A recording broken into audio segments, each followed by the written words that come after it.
Hi, everyone. In case you missed it, last week we released a subscriber-only episode with our favorite weird things from 2025. We made up our own categories like best practical purchase, book that made you want to bully everyone into reading it, our most played songs versus our favorite songs, the corner of Reddit where we accidentally spent our most time, etc. It was really fun, so head to patreon.com/culturestudy and become a paid subscriber if you want to hear it. We're also hitting the ground running in the new year with a stacked lineup of recordings, and we need your questions. We're doing an episode about all the ways incel culture pops up in the mainstream, one about how to decide what to keep when family members give us a bunch of stuff, an episode about money and morality, like taxes and how do we feel good about taxes or bad about taxes, that sort of thing. There's another one that we're doing about chain restaurants right now and like, what's the state of chain restaurants? What's a supply chain that feeds chain restaurants? Why do they all vaguely taste the same?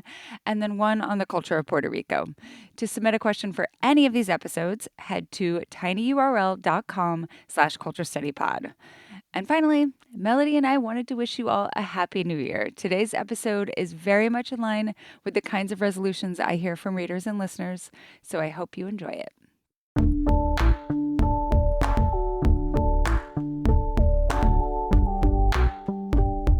This is the Culture Study Podcast, and I'm Anne Helen Peterson. And I'm Doree Shafrir. And I'm Elise Hugh, and we are the co-hosts of the Forever 35 podcast, which is all about how we take care of ourselves. Today's episode is probably the most requested subject in the almost 2 years that I've been doing the podcast. I write about this subject a lot, and the newsletter has a lot of discussion threads about it, but today we're finally going to get into it in podcast form. And the thing that we're talking about is adult hobbies.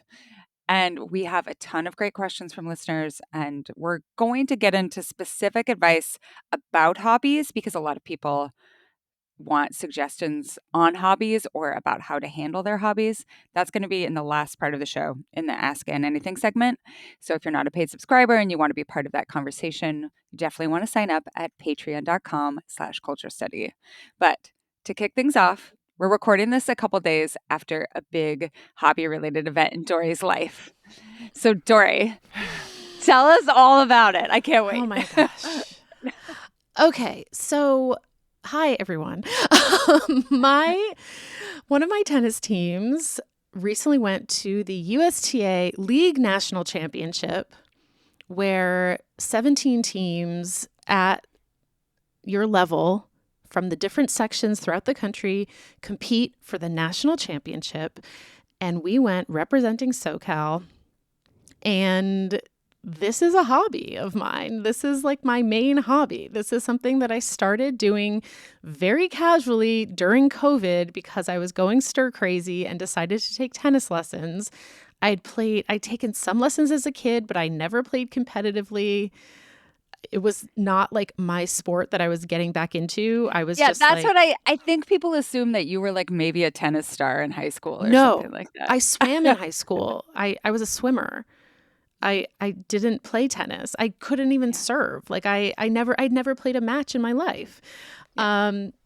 So this was like very spontaneous and more just like, I need to get outside. Oh, there's a public court near my house. Cool. Yep.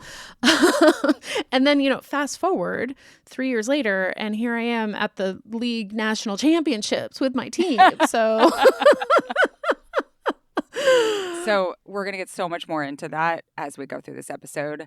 But when I first reached out, like I knew that I wanted to talk to you specifically, Doree, about adult hobbies. And you're like, Elise has a great hobby, but it's not what people might imagine or what people might even, in this, we're going to talk about like what makes a hobby later in the show. But Elise, what would you say your hobby is? Well, it's so funny because if you were to ask me on a date or something, I would be like, I don't have any hobbies. Right. And so I either have a lot of them or I have like one consistent one, So I make sure that I have in each week of my life units for reading, which is a hobby, and units for exercise, and all these things that I consider outside of capitalistic exchange, stuff. And that's what I consider a hobby. But I think what I have come to really spend a lot of my energy on over the last couple of years, because it gives me meaning and purpose and joy, is just sort of kin building or community building. And so I spend a lot of energy just like, okay, what's the next party I'm going to throw for everybody? Or what can I do at my house to get more dogs to stop by? So like now I'm doing like a treat station at my house. I already have the little free library. Like, which neighbors can I get to know better? And so that's actually been Doree phrased it to fun. me as you like meeting people. Yeah, You I love do. meeting people. I Yeah. do. And I think that there's something like really rich about it too, because you're colliding with people of completely different backgrounds or experiences, and who knows what it can lead to later on. But it also like mainly it makes me feel like alive and human. And I think that we need that in these times. Elise hosted my birthday party. Oh, yeah. Like, mostly with people she'd never met before. Right. She was like, just invite your friends. I was like, okay. That's great. I was just going to say, at least one thing that you can add to your repertoire of getting people to stop by more. Someone that I interviewed for my book, whose story I just love so much. They're in New York, but I think you can do this anywhere. He put a xylophone on a string on, not like a big one, like one like, a couple feet, and on a string on his stoop. And so every kid in the neighborhood is like, that's the xylophone stoop. And they all stop by and like sit, you know what I mean? So he's made it not just a beacon for dogs, but also for children. Oh, I like that. I wonder if my own kids would find that so annoying. Don't let your kids interfere with your adult hobby. Maybe that's a reason to do it. Yeah. Like they hate it when I play piano. Playing piano is one of my hobbies, but I have to do it alone in the middle of the day. So I feel like people who listen to this podcast know what my hobbies are, but I should put them out there because there's going to be other listeners to this podcast, other than people who've heard me talk about how I spend a lot of time growing dahlias. That has been my major new post-pandemic hobby, but I was into gardening. I've been a gardener for a really long time. And I actually was a gardener even while I was in grad school. And I can actually trace like the times of the most burnout in my life are the times when I didn't have a garden. And I've written about this before, but I only realized in hindsight that like part of curing yourself of burnout is having something to turn away to, right? It's not just like, I can't work as much. Like you have to have something else that can become that other axis in your life. And so gardening, I also long distance run. I don't even know if I think about that as a hobby. There's always this fine line for me with exercise, right? Like, is it regimenting my body? Is weightlifting, is doing like a Peloton workout my hobby? You know, the difference for me is if it's social, then I consider it my hobby, right? So like I run with running buddies. And so that, I guess, falls under the general umbrella of just being with others, you know? And it makes it feel less like a chore. Yes. Which exercise 100%. can be. And I think for everyone, it's totally different. Like, and even day to day for me, how I think about exercise is like, is this hobby exercise or is this like trying to be strong to combat osteoporosis in my future? You know, that sort of thing. Do you consider yourself a baker too? No. No? God. No, I used to, like, I can bake one thing. Do you bake? Okay. No, not really. I was just curious because I know a lot of people, I feel like the older we get, the more people get into plants. Like suddenly I care a lot about my plants and I'm like, what happened? What was the shift? But then also take up baking. So I was just curious. Yeah. Okay, let's hear our first question, which comes from Eileen, and Melody's going to read it.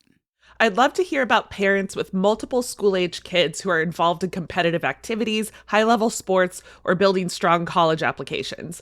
Most evenings are spent shuttling to practices or clubs, rarely home before 9 p.m., and weekends are filled with tournaments or prepping for the week ahead. And this is often with only 1 or 2 activities per kid. At these levels, parents have to be involved too, learning the process, showing up, and helping their kids reach the next stage, especially with sports and college prep. Add in homework, laundry, and cooking, and there is barely a minute left. I'm not complaining. I love being part of this stage for my kids, but there's also pressure to find hobbies and do things for myself, and it is not that straightforward. We already rely on our networks just to make it all work, and honestly, when downtime comes, I just want to read a book on the couch.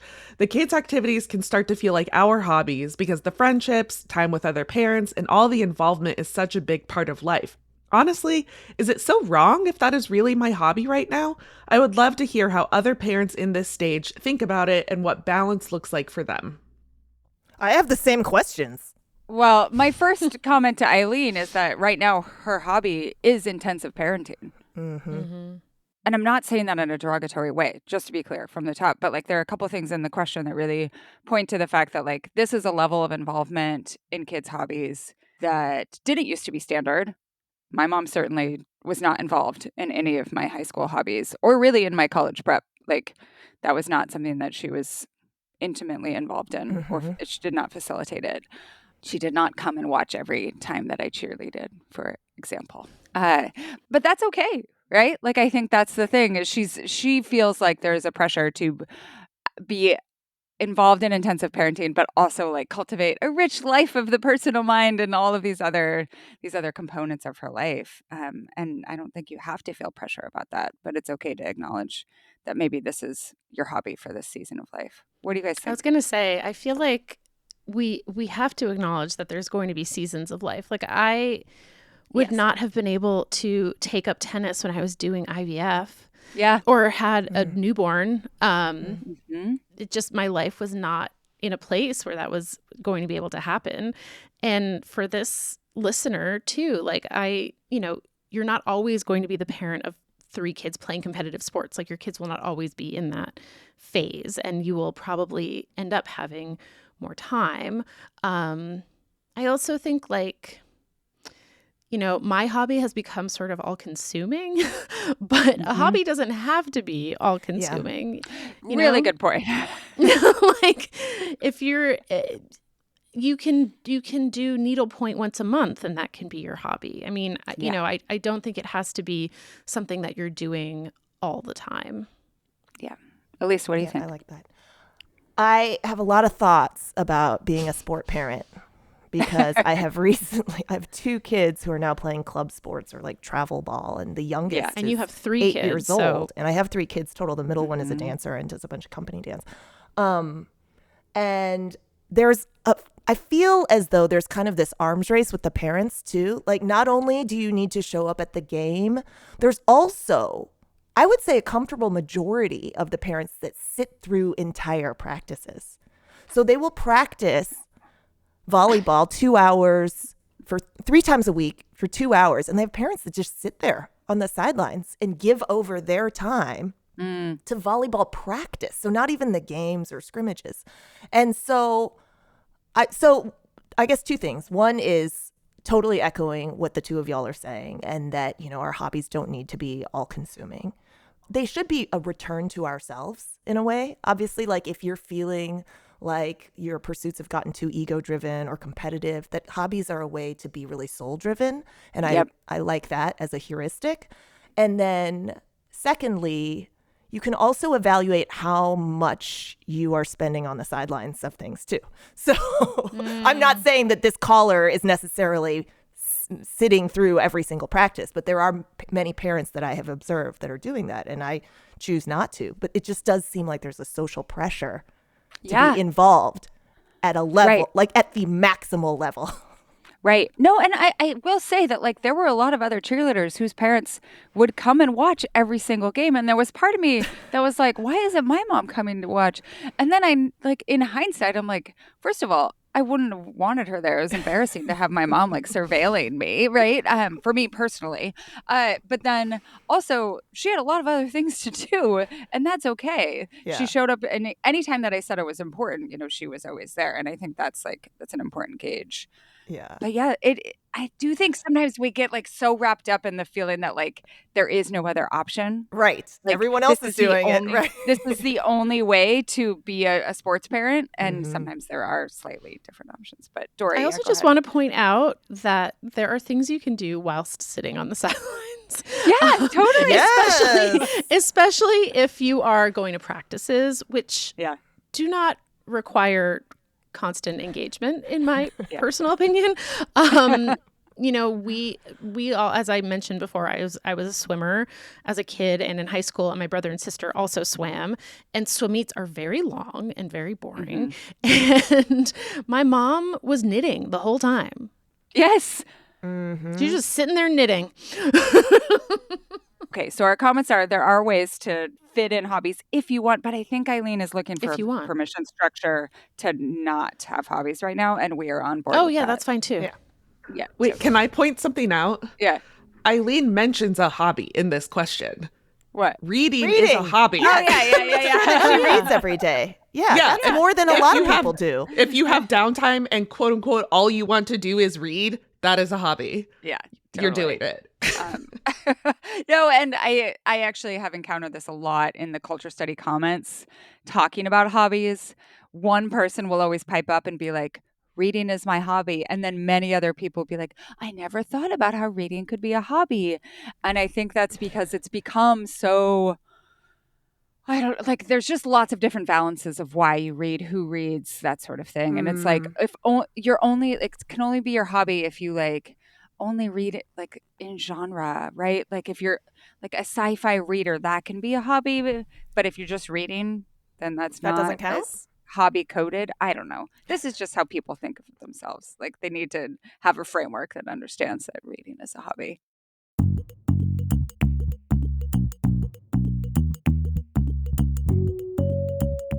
Today's episode is brought to you by Article.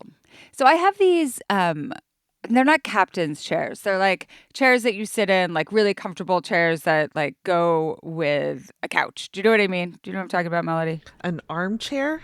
Yeah, yes. An armchair. Cool. And I've had them since 2020, I believe.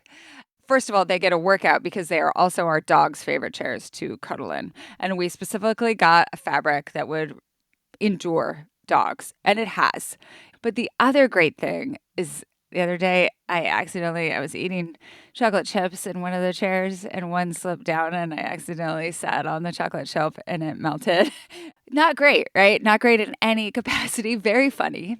And I was like, okay, I could spot clean this, or because it's Article, I could unzip it and I put it in the washing machine and let it dry and put it back on, and it looks like a brand new cushion. It's fantastic. Article takes great care in curating its collection, focusing solely on high-quality, meaningful pieces that will stand the test of time. Exactly. You can immediately tell the difference in quality when you receive an Article piece and when you sit on a chocolate chip on it 5 years later. Article also offers fast, affordable shipping across the U.S. and Canada with options for professional assembly if you prefer to not do the assembly yourself. You can also get support anytime you need it. They have a customer care team that's available 7 days a week, and they also have free interior design services to help you get your home just right. I know someone who's used these just for like basic, like what lamp should I get that goes with this if I have like this kind of odd shaped living room space, and they figured it out for her and it looks fantastic. With Article's 30-day satisfaction guarantee, you can shop with confidence knowing that if you're not completely in love with your new furniture, you can easily return it. The peace of mind ensures you can invest in your home without hesitation. So if you're in the market for a beautiful new sofa, armchair, dining table, or bed, head over to article.com. Today's episode is brought to you by Wild Alaskan. Melody, what have you made from Wild Alaskan lately? Oh, the other night we had the best, fast, easy dinner. We made some rice, we roasted some broccoli, and Bobby pan-seared some sockeye salmon with a little bit of rub on it. And then we had bang bang sauce that we drizzled over it. And it was just, oh, it was so good. And the salmon was salmonine. It's very, very good. I love it pan-seared. I love it. There's like you can do different ways to bake it. We just always put it on the grill.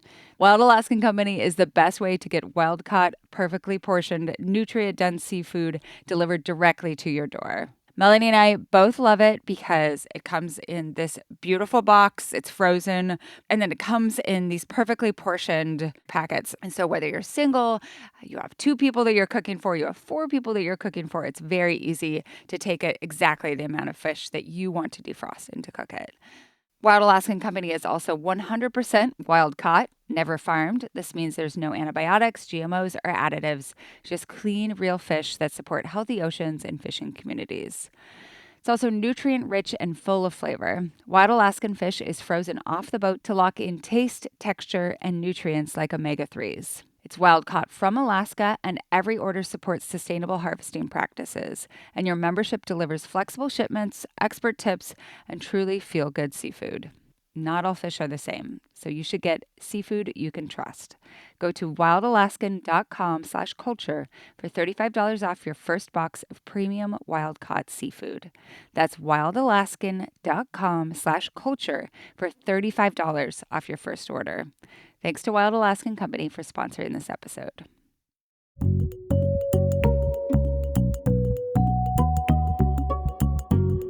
Okay, next question. This comes from Kelsey. What counts as a hobby? I always struggle to answer the question when somebody asks what my hobbies are. Is there a universal definition, and does a hobby have to be working towards improving a skill, or can it truly just be something you like? Wow, good job, me already answering the question. But I want to hear, what do you guys think? Yeah, I talked a little bit about this earlier. Like, usually I consider my hobbies things that aren't transactional. Like, I'm not doing it to make money or to monetize it. Like, I journal regularly, and which is different than writing, because I write for pay. Right. But then I journal for myself. And I think that can happen with books too. We have to read a lot for our work, but I read for pleasure, which makes that more of a hobby. So that's one delineation. And then the other I touched on as well, which is like, is it ego driven or is it soul driven? And if it's a more soul driven activity, then I classify it as a hobby. Doree, what do you think?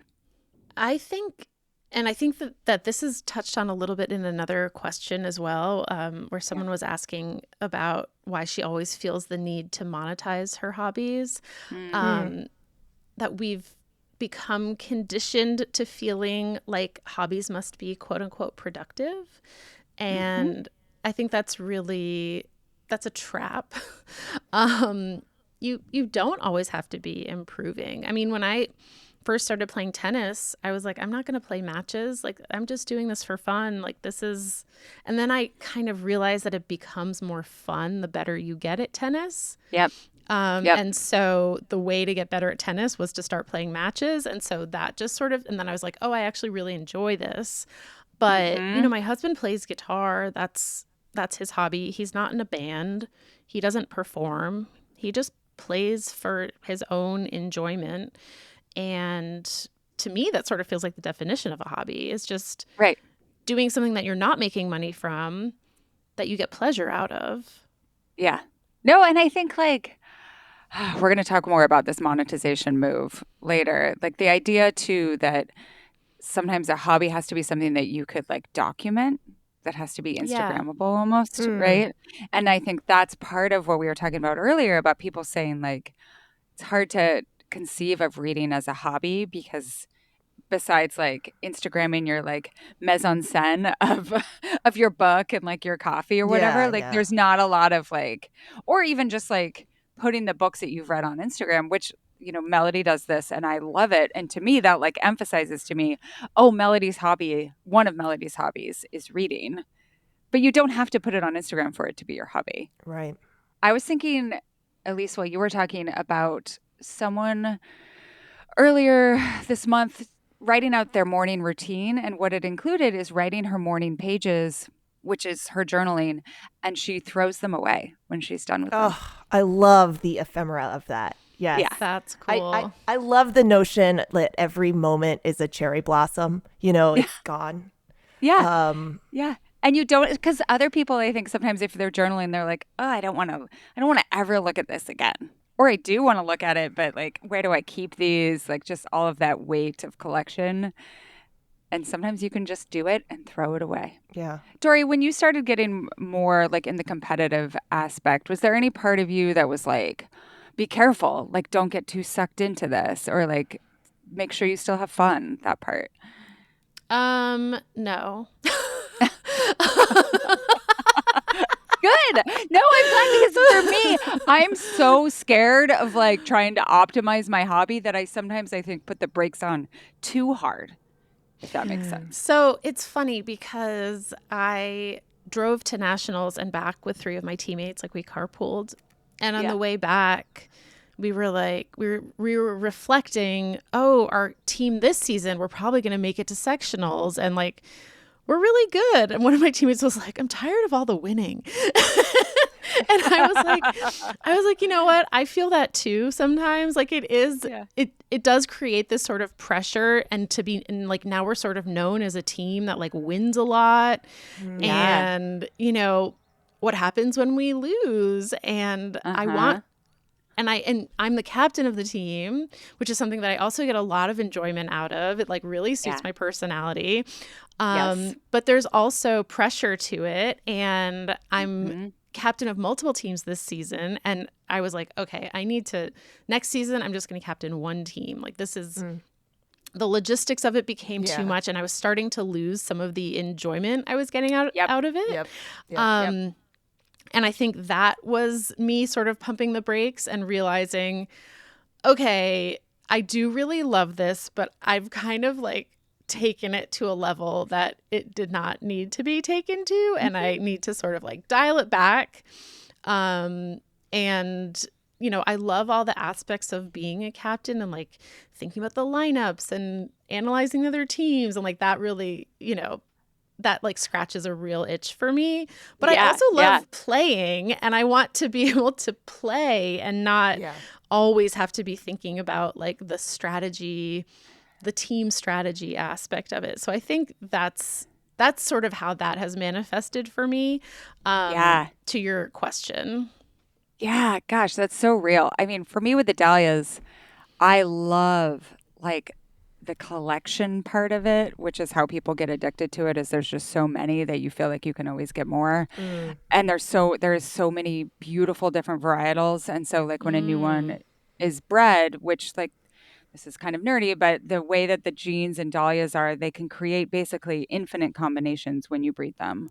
Like they can be giant, they can be bigger than the size of my face, they can be like the size of a thumbnail, they can be every color except for blue and green. They can be open and closed and big petals and messy mops and all sorts of things.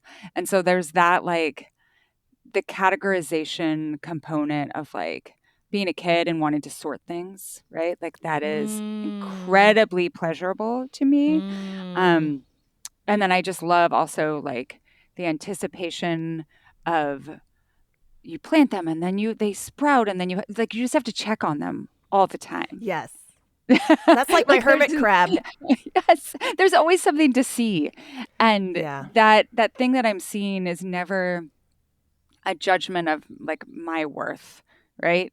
Like it's not the way that my work like travels on the internet or how well a podcast episode is doing or whether I've sold a book. It's like, is the flower about to bloom or not? So I love that part. And then the components of it, I do it with two of my best friends here on the island. And there are components sometimes when we're like, we got to cut down all these flowers to make these bouquets for tomorrow. Like, oh, kind of a slog. And sometimes when I find myself in that moment, I try to really like pause. Like I actually do this. I pause and I take a deep breath and I'm like, you really like this.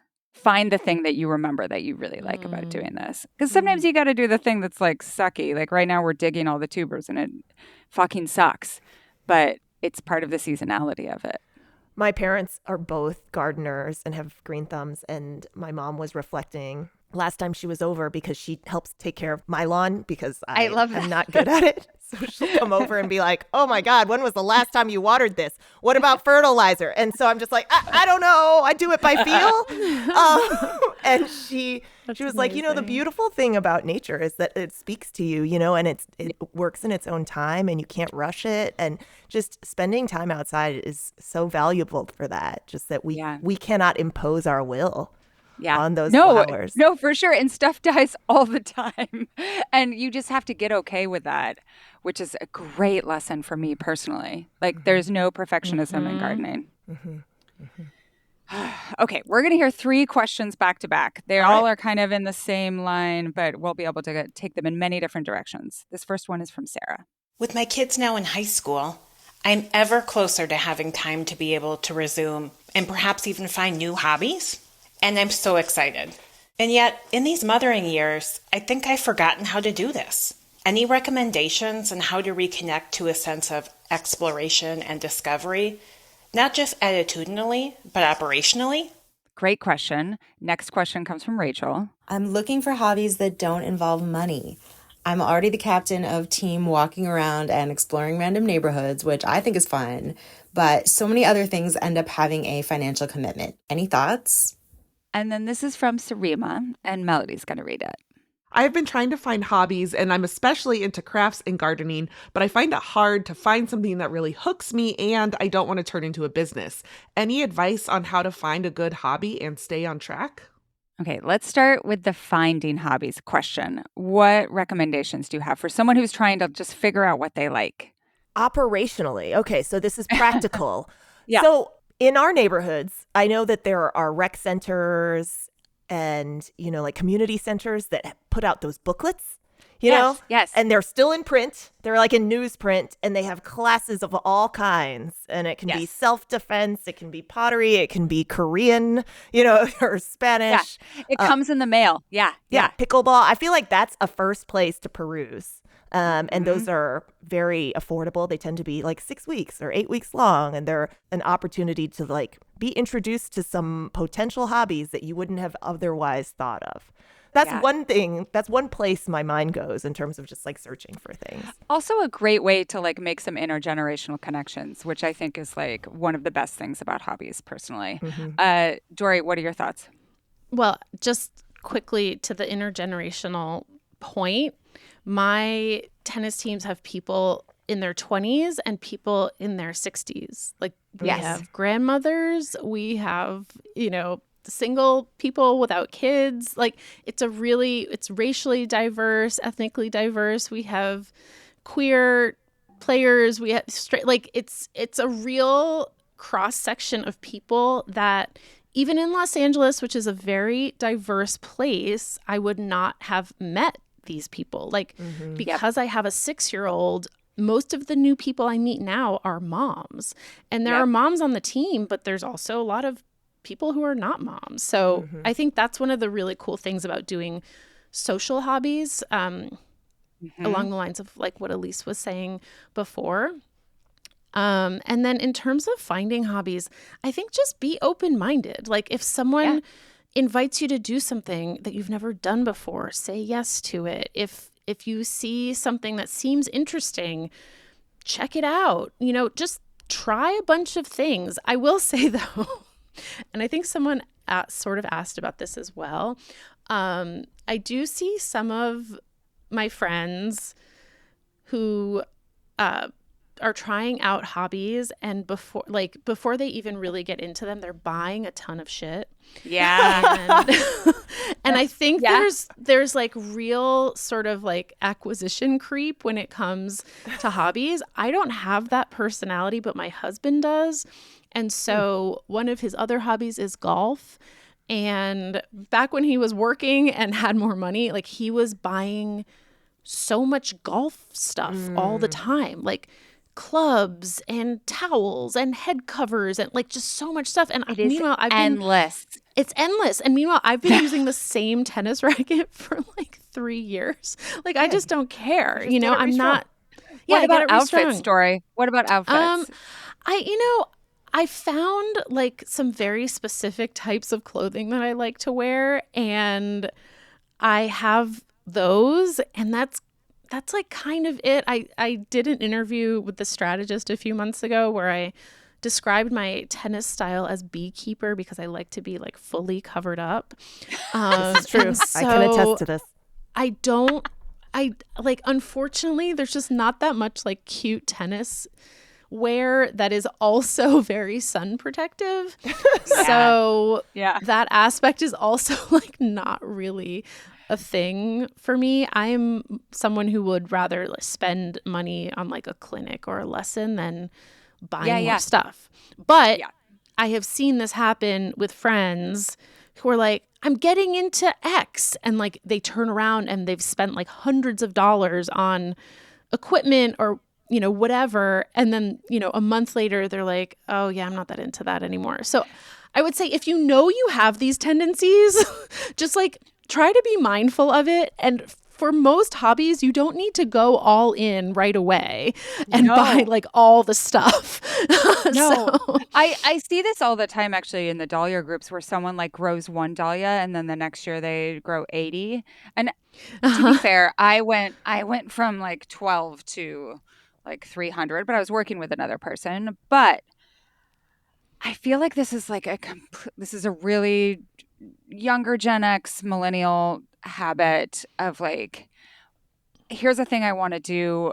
I don't have the time to learn how to do it or to like, like they can't, it's really hard to carve out the space to like go to the class and rent the stuff yes. and like return the stuff. Yes. And so the easiest thing, even though it costs money, the easiest thing is to press a button and to buy the stuff.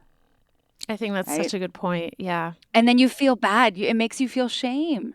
It's really hard. And I think it's really hard to like realize that it's happening because Yeah. you're kind of buying like one thing at a time. And then you turn around and you're like, oh, like my whole living room is now filled with like all My this garage stuff. is full of hockey Yeah. gear. What am I going to do with these pads?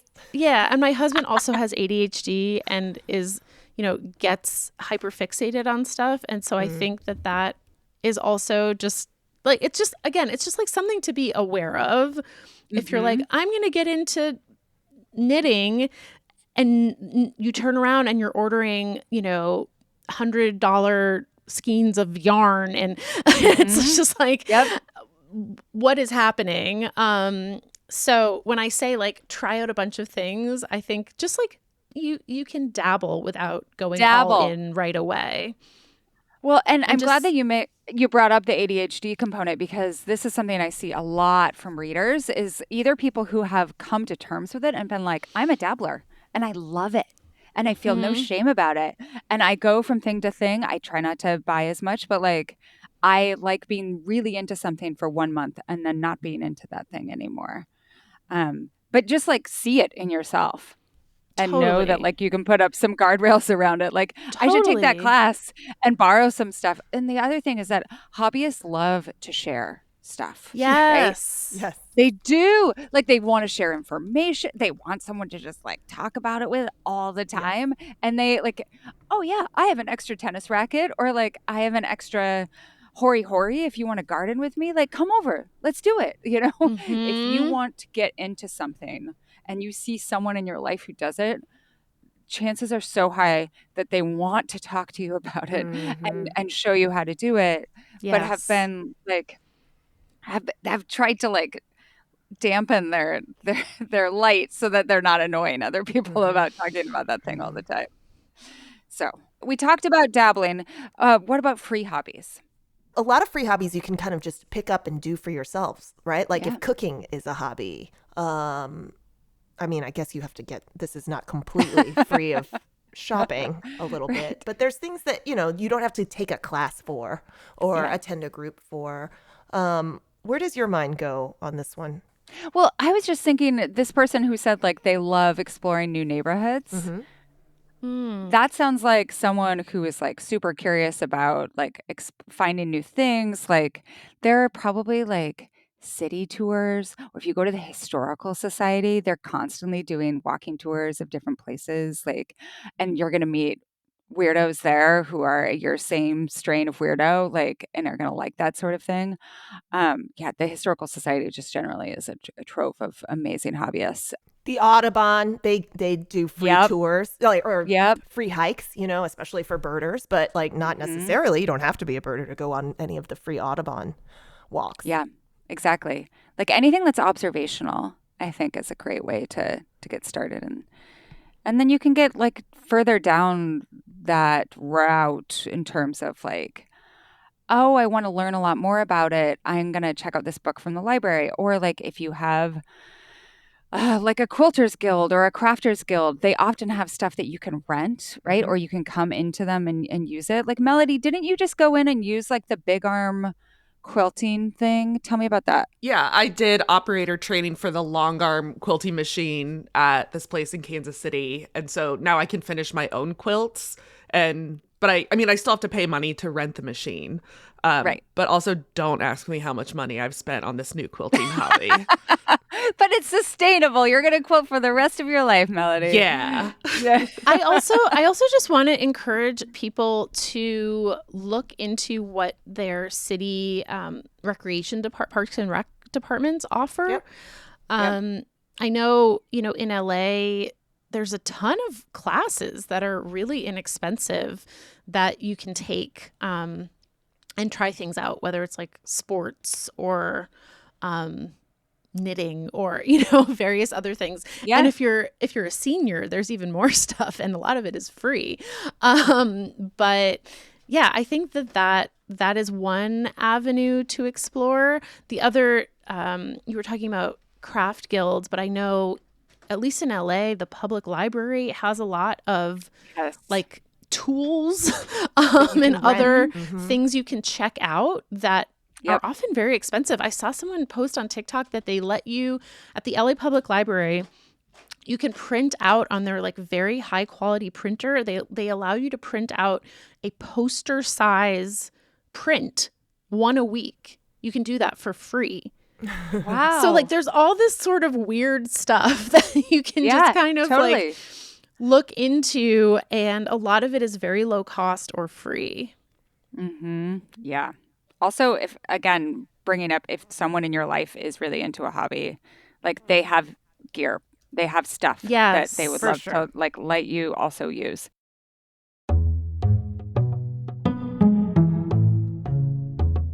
Today's episode is brought to you by Honeylove. I'm not one of those people who thinks that like any sort of like line in your outfit, right? Like an underwear line that somehow like makes it unseemly.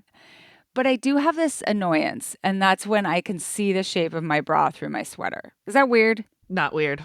What I always want is a bra, like, this is very millennial of me. I usually wear a tank top underneath my sweater. Do you know that that's a millennial characteristic? Like I've seen all these TikToks, right? That like Gen Z doesn't wear tank tops underneath their sweaters. Which is disgusting. They just raw dog their sweaters. No. I know. It's so weird. But here's the thing. If we want to be like Gen Z, we just got to wear a sweater and just a bra underneath it. So I'm going to try it. And you know what bra is perfect to try that and not to have your bra show under your sweater? A Honeylove bra. The fit is so good that you just do not see those sort of like wrinkles and gaps and like the strap kind of like puffing out the way that you do with other bras. So if you want to be like us and be cool like Gen Z and try it out, come on, Melody, let's try it over Christmas. Let's do it. I'm not. I'm sorry. I'll wear my Honeylove bra happily, but I'm not raw dogging my sweaters. We love Honeylove. Part of what we love about Honeylove is that it's an independent, female-founded brand. All Honeylove products are intelligently designed by women who actually wear them. Honeylove bras are supportive, and this is important. We didn't even mention this. Wire-free, thanks to a special bonding technology that lifts without underwire. You deserve a bra that's lightweight and comfortable without sacrificing comfort. So right now you can treat yourself or someone you love to Honeylove, and you can save 20% at honeylove.com/culture. Just use our exclusive link, honeylove.com/culture, to grab your discount. After you order, they'll ask you where you heard about Honeylove, so please support our show and let them know we sent you.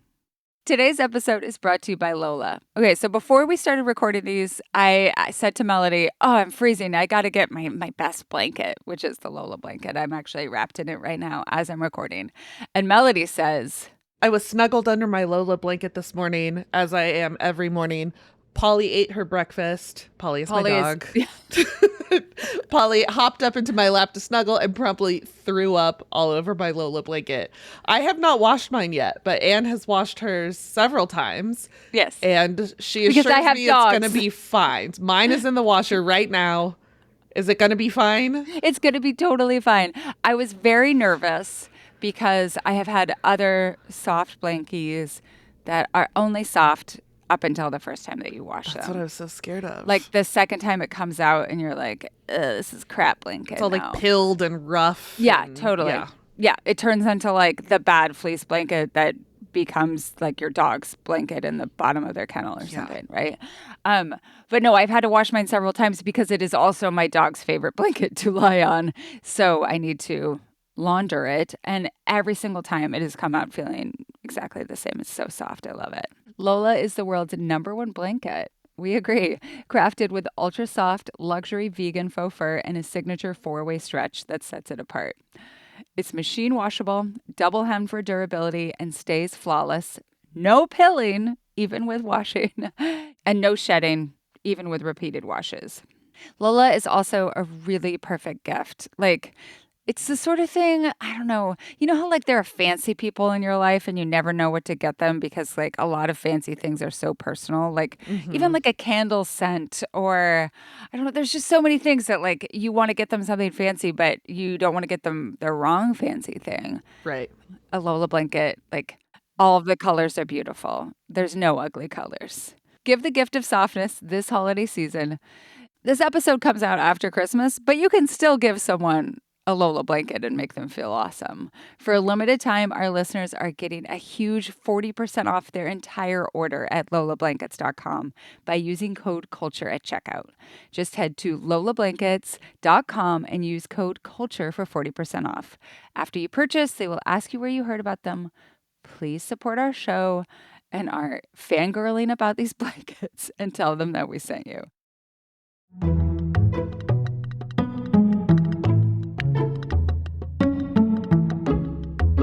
Next question, we've touched on this a little bit with like making something Instagrammable, but I want to talk more about the larger scheme. So this comes from Kristen. How do you balance participating in your hobby and wanting to share it without being too online about it?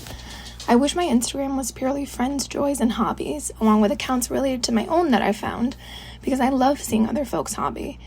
It never annoys me or is too much, and I want to share my own. And also, staying present to do the hobby requires not being on my phone. So much here. What's your first thoughts? My first thought is don't feel inhibited about posting constantly about your hobby. Doree started a newsletter about it. I just sort of feel like if you are enjoying it and it feels like something you want to share, not everyone wants to share it. If you want to share it, go ahead. Yeah. I think it's a really good way to find community. I've had so many people message me and be like, oh my God, I'm also on this journey. Like people I never would have known. And that just felt really cool. And I will also say, I've had people ask if I'm going to monetize my tennis newsletter. And I have just been like, I know. I can't.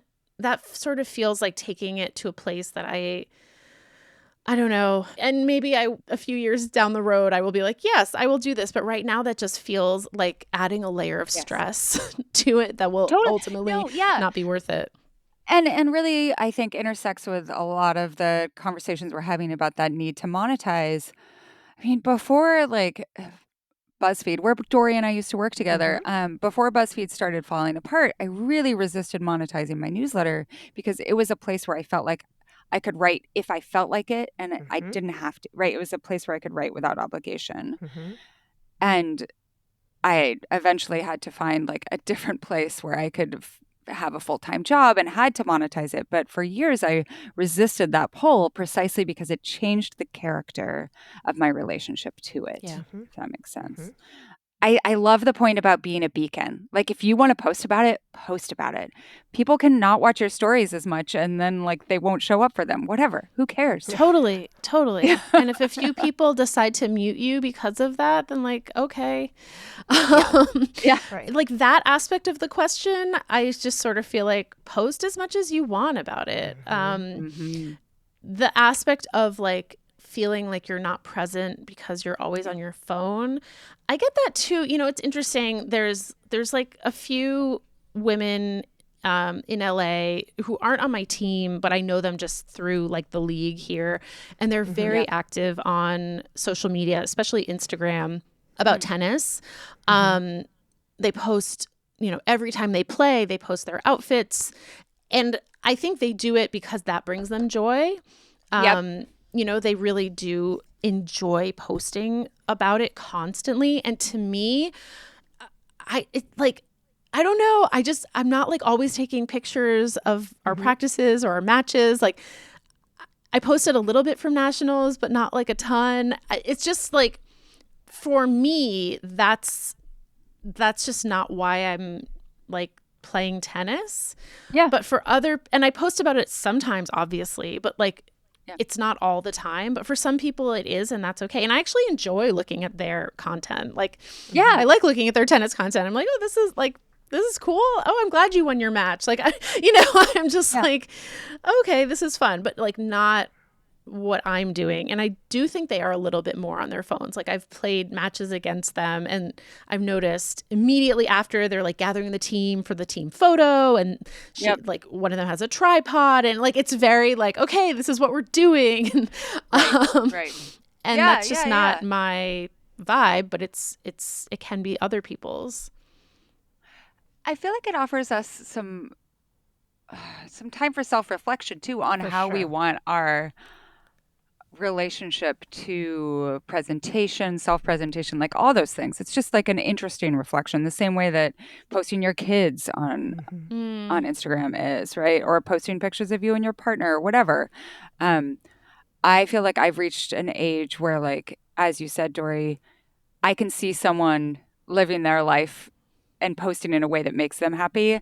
And it doesn't make me feel like I need to do that too. 100%. Everyone has their own sweet spot on this. But I think the fact that the questioner is asking the question is great because you're reflecting on what your own values are, what your comfort level is, how performative you want to be, how present you want to be.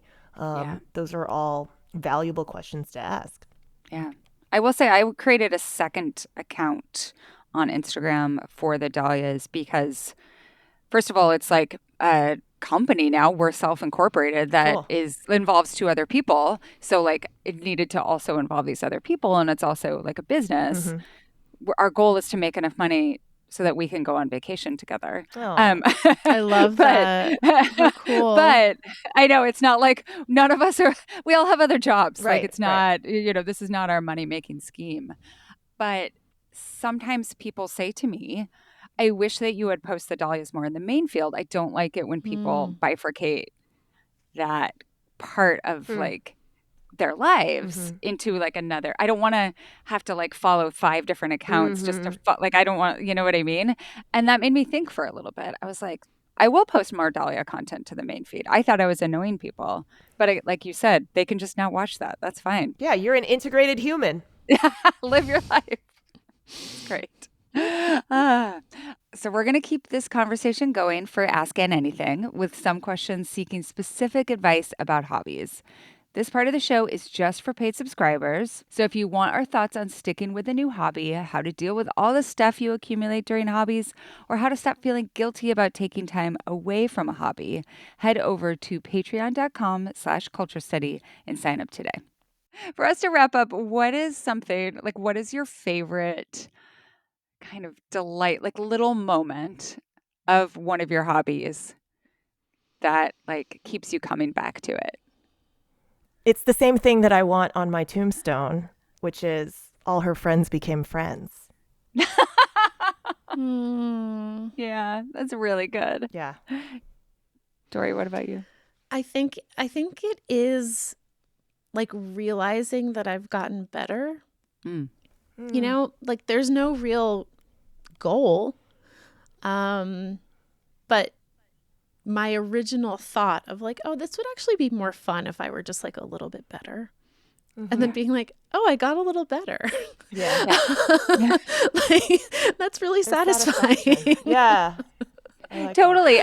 That's me and running for sure. And like I've written about this a little bit, but also having that feeling around something to do with like athleticism and your body when you're in your 40s, like that feels awesome. Yeah. It's really good for staving off dementia too. No,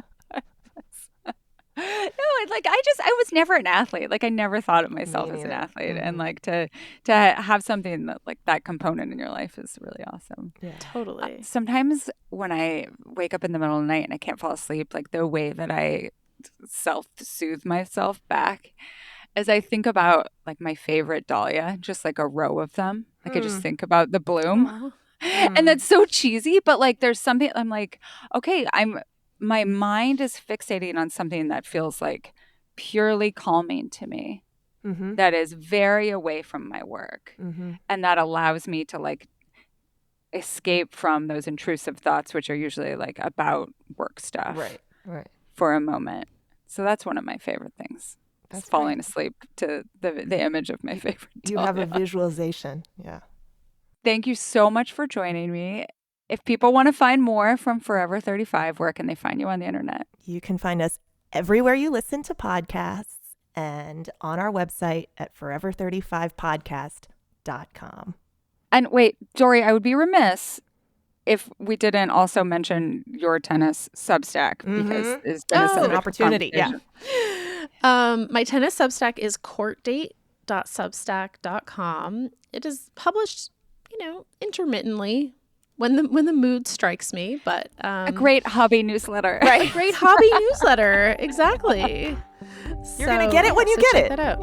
Yeah, you'll get it when you get it, okay?